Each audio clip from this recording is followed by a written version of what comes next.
Avoir un bouton qui picote, c'est peut-être de l'herpès. L'herpès, par son caractère contagieux, est un sujet tabou et une maladie qui peut gâcher la vie de ceux qui sont atteints.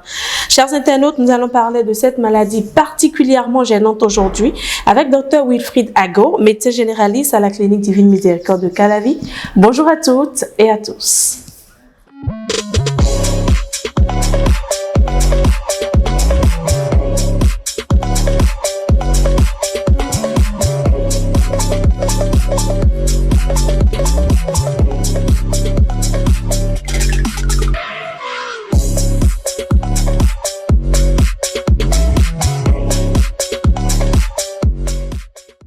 Dr Wilfried Ago, bonjour.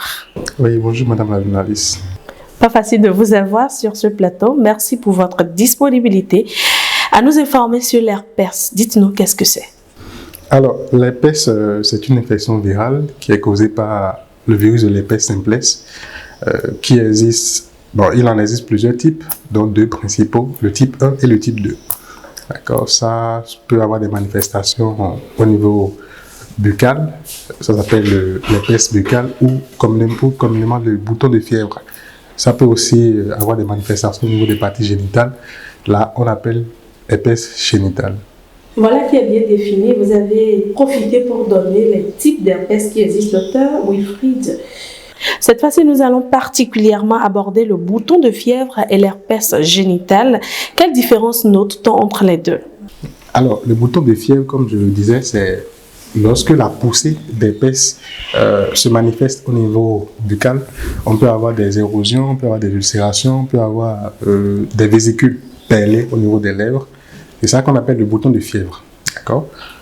L'autre chose, c'est quand ces mêmes lésions apparaissent au niveau des parties génitales. Là, on a des vésicules perlées au niveau des lèvres, des ulcérations des organes génitaux. C'est en ce moment qu'on parle d'herpès génital. D'accord? Parlez-nous des complications de cette infection. L'herpès, généralement, ça a des symptômes bénins. D'accord? Les manifestations ne sont pas graves habituellement. Néanmoins, il y a des complications qui peuvent survenir, généralement, dans la méningite herpétique et la forme de l'herpès néonatal, c'est-à-dire l'herpès chez le nouveau-né, qui sont des formes très graves qui peuvent très rapidement emporter le patient. Une petite préoccupation. On entend souvent dire que ceux qui contractent l'herpès sont ceux qui ont un système immunitaire un peu défaillant. Est-ce vrai? L'herpès, en fait, c'est un virus que 60% de la population mondiale porte en elle. Donc, on ne va pas dire que 60% de la population mondiale est immunodéprimée quand même. Donc, c'est plutôt quand il y a une situation d'immunodépression ou alors quand on est un peu malade, il y a d'autres affections qui sont là, qu'il y a des poussées.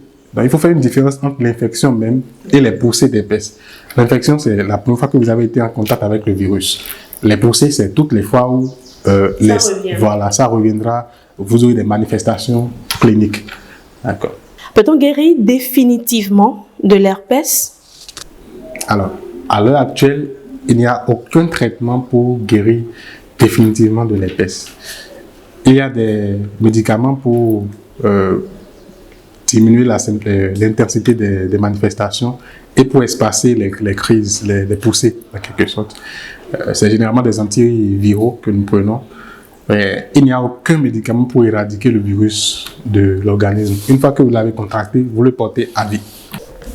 Étant donné, Dr Wilfried Ago, que c'est une maladie qui ne se guérit pas définitivement, que faire lors des poussées de l'herpès? Si vous soupçonnez que vous avez l'herpès, enfin vous avez une poussée d'herpès, il faut vous rendre immédiatement à l'hôpital pour une consultation. Et qu'est-ce qu'il faut faire concrètement? C'est, comme je l'ai dit, il n'y a pas de traitement pour guérir de cette infection-là. Ce qu'on fait, c'est de calmer les symptômes et on vous donne des conseils pour éviter de propager cette infection autour de vous. D'accord? Pour ne pas contaminer vos proches. Voilà. Parlez-nous, si possible, des mesures préventives de cette maladie. Généralement, comme on l'a dit, c'est une infection sexuellement transmissible. Donc, les premières barrières, les premières méthodes de prévention passent par des rapports protégés, des rapports sexuels protégés. Et quand je parle de rapports sexuels protégés, je n'aime pas seulement la pénétration. ce n'est pas seulement les préservatifs qu'on porte, ce n'est pas seulement ça. Pour les adeptes du sexe oral, cunnilingus, fellation, etc., il y a les digues dentaires qu'il faut utiliser pour ces pratiques sexuelles-là. Cela vous protège, vous et votre partenaire sexuel, de ce genre d'infection sexuellement transmissible. Vous avez déjà abordé l'herpès génital, si je ne me trompe pas. Qu'en est-il réellement? L'herpès génital, c'est la poussée d'herpès qui se localise au niveau des organes génitaux et de l'anus. Il ne faut pas l'oublier.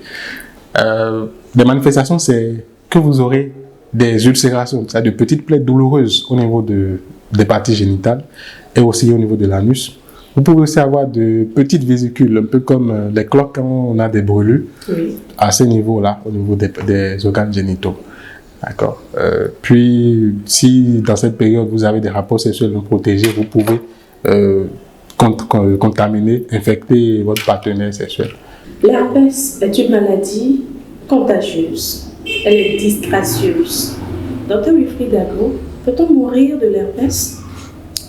Dans les formes graves, comme dans l'herpès méningite, dans la méningite herpétique ou la forme néonatale, oui. Ça peut emporter très rapidement le patient.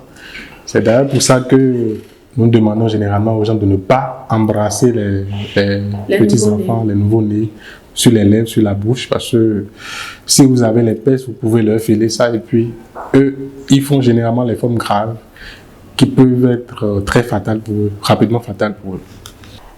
Nous sommes déjà à la fin de notre entretien. Dr Wilfried Dago, des conseils à prodiguer. Alors, comme conseil, c'est d'avoir de bonnes habitudes sexuelles, c'est-à-dire des rapports sexuels protégés. Comme je l'ai dit, ce n'est pas que le préservatif, il y a aussi les digues dentaires. Il faut éviter d'utiliser les mêmes couverts, les serviettes et autres que quelqu'un qui a des boutons de fièvre. Il faut éviter d'embrasser les nouveaux-nés, les enfants sur les lèvres. Merci à vous, Dr Wilfried Dago, pour toutes ces informations sur le sujet du jour qui porte sur l'herpès. Eh bien, tout est dit, l'herpès est donc une maladie disgracieuse. Prenez vos précautions afin d'éviter le pire. Merci à vous et à la prochaine pour un autre numéro sur Virgule Santé. Au revoir.